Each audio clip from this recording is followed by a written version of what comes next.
friends, welcome to Annam's Recipes. இன்னைக்கு இந்த வீடியோல பெரிய நெல்லிக்காயை வச்சு நெல்லிக்காய் வத்தல் எப்படி செய்யலாம்னு பாப்போம். இந்த நெல்லிக்காய் வத்தல் செய்யிறது ரொம்ப ஈஸி. வாங்க இப்ப எப்படி செய்யலாம்னு பாப்போம். நெல்லிக்காய் எல்லாம் இந்த மாதிரி இட்லி தட்டுல வச்சு ஆவியில வேக வச்சுக்கணும். கொஞ்சம் அந்த நெல்லிக்காய் எல்லாம் அப்படி நல்லா கழண்டு வர்ற அளவுக்கு வேக வச்சுட்டா போதும். எங்கள் ப்ராடக்ட்ஸ் எல்லாம் யூடியூப்பில் கமெண்ட்ஸ்க்கு கீழே வந்துட்டுருக்கு. அதில் போய் கிளிக் பண்ணிங்கன்னா அதோட ரேட்டு டீட்டெயில்ஸ் எல்லாமே இருக்கும். அதை கிளிக் பண்ணி நீங்கள் வேணுங்கிற பொருளை ஆர்டர் பண்ணி வாங்கிக்கலாம். இப்போ நெல்லிக்காய் வத்தலுக்கு தேவையான பொருள் என்னென்னு பார்த்துடலாம். இது வந்து நெல்லிக்காய் வத்தல்னு சொல்லலாம், நெல்லிக்காய் பாக்குன்னு சொல்லலாம், எப்படி வேணால் சொல்லலாம்.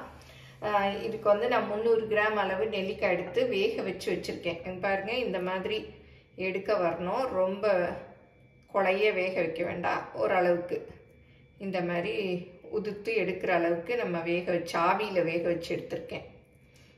அப்போ தான் வந்து அதோட சத்துலாம் போகாது. இந்த மாதிரி கொட்டை இல்லாமல் தனியாக பிரித்து எடுத்து வச்சுக்கணும். அப்புறம் இதுக்கு தேவையானது என்னன்னு பார்த்தா இஞ்சி கொஞ்சம் எடுத்திருக்கேன். அப்புறம் உப்பு, தேவையான அளவு உப்பு ஒரு 3/4 ஸ்பூன் அளவு. அப்புறம் ஓமம், அதுவும் வந்து ஒரு 1/2 ஸ்பூன் அளவு.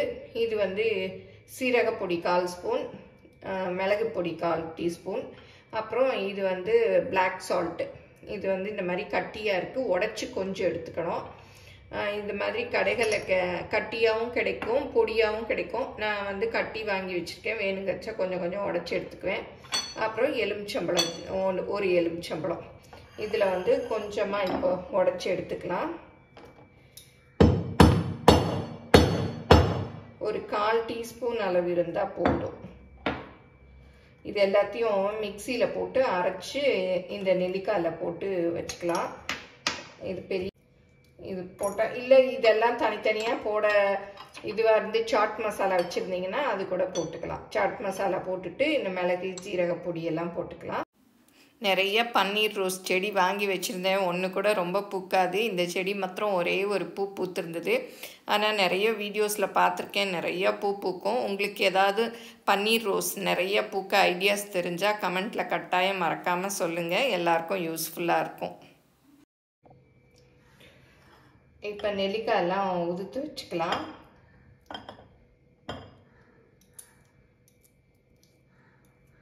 இந்த மாதிரி இருந்தால் தான் காஞ்ச பிறகும் நமக்கு பெரிய பீஸாக கிடைக்கும். தனித்தனியாக எடுத்துருங்க, கொட்டை எல்லாம் வேண்டாம். இப்போ எல்லாத்தையும் உரிச்சாச்சு ஆல்மோஸ்ட்டு. இது செஞ்சு வச்சுக்கிட்டிங்கன்னா ட்ராவல் சமயத்தில் நமக்கு தலை சுற்றுற மாதிரி இருக்கும் இல்லையா, அப்போல்லாம் வந்து இதை வந்து சாப்பிட்டுக்கலாம்.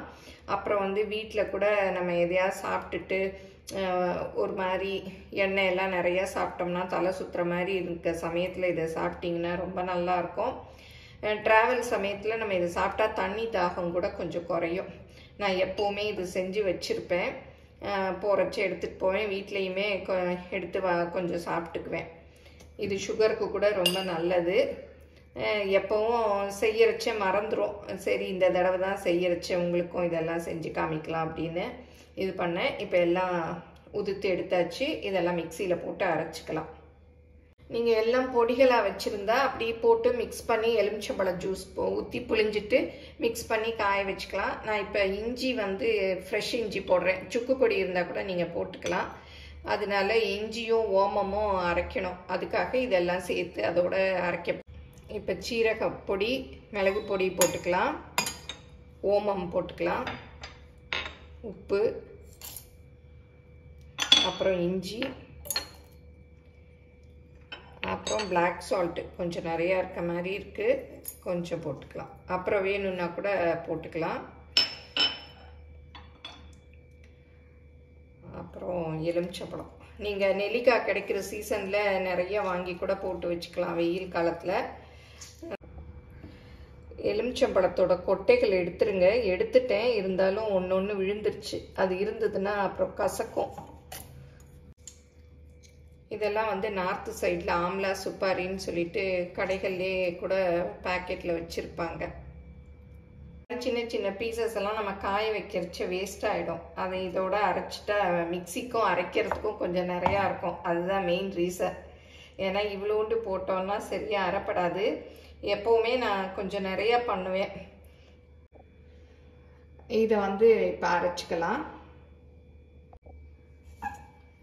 இப்போ அரைச்சாச்சு. ஒரு 2 ஸ்பூன் அளவு தண்ணி ஊற்றிக்கிட்டேன். ஏன்னா ஓமம் வந்து அப்போ தான் அரைப்படும், இல்லாட்டி அரைப்படாது. இது நம்ம வெயிலில் தான் காய வைக்க போகிறோம், அதனால் ஒன்றும் பிரச்சனை இல்லை, காஞ்சிரும். இதில் வந்து நெல்லிக்காயெல்லாம் போட்டு மிக்ஸ் பண்ணிக்கலாம். அப்படியே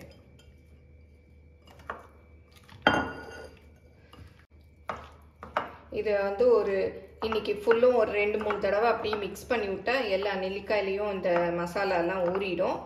அப்புறம் நாளைக்கு வந்து இதை வெயில் எடுத்து காய வச்சுக்கலாம். இப்போ நல்லா எல்லாத்துலேயும் கோட் ஆயிடுச்சு. அப்படியே மூடி வச்சிடலாம். ஒரு 4 தடவை இன்னைக்கு மிக்ஸ் பண்ணி விட்டுக்கலாம். உப்பு எல்லாம் வந்து செக் பண்ணிக்கோங்க. எல்லாம் பார்த்தேன், கரெக்டாக இருக்குது. இப்போ ஒரு நாள் ஃபுல்லும் ஊற வச்சாச்சு. பாருங்கள், நல்லா அந்த மசாலாஸ் எல்லாம் அதில் ஊறிடுச்சு.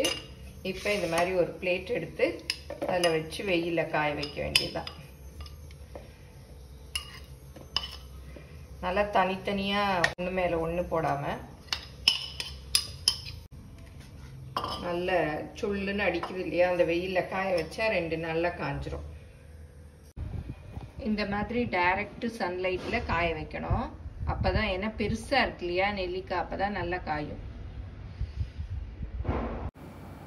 நீங்களும் சுவையாக சமைக்கணுமா? எங்கள் மசாலா பொடிகளை யூஸ் பண்ணி பாருங்கள். அதெல்லாம் வாங்கணுன்னா ஸ்க்ரீனில் வர்ற வெப்சைட்டுக்கும் வாட்ஸ்அப் நம்பருக்கும் போய் ஆர்டர் பண்ணிங்கன்னா நீங்கள் வேணுங்கிறத வாங்கிக்கலாம். 3 நாள் வெயிலில் காய வச்சேன். பாருங்கள், நல்லா காஞ்சிருச்சு. நீங்கள் வெயிலை பொறுத்து எத்தனை நாளைக்கு வேணுமோ அத்தனை நாள் காய வச்சுக்கோங்க. நல்லா வரன்னு ஈரம் இல்லாமல் காயணும். இப்போ நல்லா காஞ்சிருச்சு. இப்போ நெல்லிக்காய் வத்தல் ஈஸியாக செஞ்சாச்சு. காய வைக்கிறது தான் இதில் ஒரு வேலை, மற்றபடிக்கு எல்லாமே ஈஸி தான். இதை செஞ்சு வச்சுக்கிட்டா ரொம்ப உடம்புக்கு நல்லது. சுகர் உள்ளவங்க இந்த நெல்லிக்காய் வத்தலை 2 எடுத்து சாப்பிட்டா உடம்புக்கு, நம்ம நெல்லிக்காயை பச்சையாக சாப்பிட்றத விட இந்த மாதிரி செஞ்சு வச்சுக்கிட்டு ஒரு 4 நாள் தினம் சாப்பிட்டோம்னாலும் நம்மளுடைய சுகர் லெவல் குறையும். அப்புறம் தலை சுத்தல், வாந்தி, பித்தம் இதுக்கெல்லாமும் நெல்லிக்காய் நல்லது. அப்புறம் காரில் போகிறச்ச மலை ஏறச்செல்லாம் தலை சுத்தம் இல்லையா, அப்போல்லாம் இது 2 வாயில் போட்டுக்கலாம். தண்ணி தாகத்துக்கும் ரொம்ப நல்லது. எல்லாரும் செஞ்சு பாருங்கள். இது வந்து நான் போன வருஷம் எங்கள் அம்மா வீட்டில் நெல்லிக்காய் மரம் இருக்கு இல்லையா, சீசன் ஜனவரியில் தான் நெல்லிக்காய் அங்கே காய்க்கும், அப்போ வந்து செஞ்சது. இந்த மாதிரி ஸ்டோர் பண்ணி வச்சுக்கிட்டோம்னா நம்ம வருஷம் ஃபுல்லும் எப்போ வேணும்னாலும் சாப்பிட்டுக்கலாம். நல்லாயிருக்கும். ஈரம் இல்லாமல் காய வச்சுக்கணும். எல்லாரும் செஞ்சு பார்த்துட்டு எப்படி வந்ததுன்னு உங்கள் கமெண்ட்ஸை சொல்லுங்கள். பிடிச்சிருந்தா லைக் பண்ணுங்கள். எங்கள் சேனலை மறக்காமல் சப்ஸ்கிரைப் பண்ணுங்கள். ஃபேஸ்புக், இன்ஸ்டாகிராமில் அன்னம்ஸ் ரெசிபீஸை ஃபாலோ பண்ணுங்கள். தேங்க்யூ.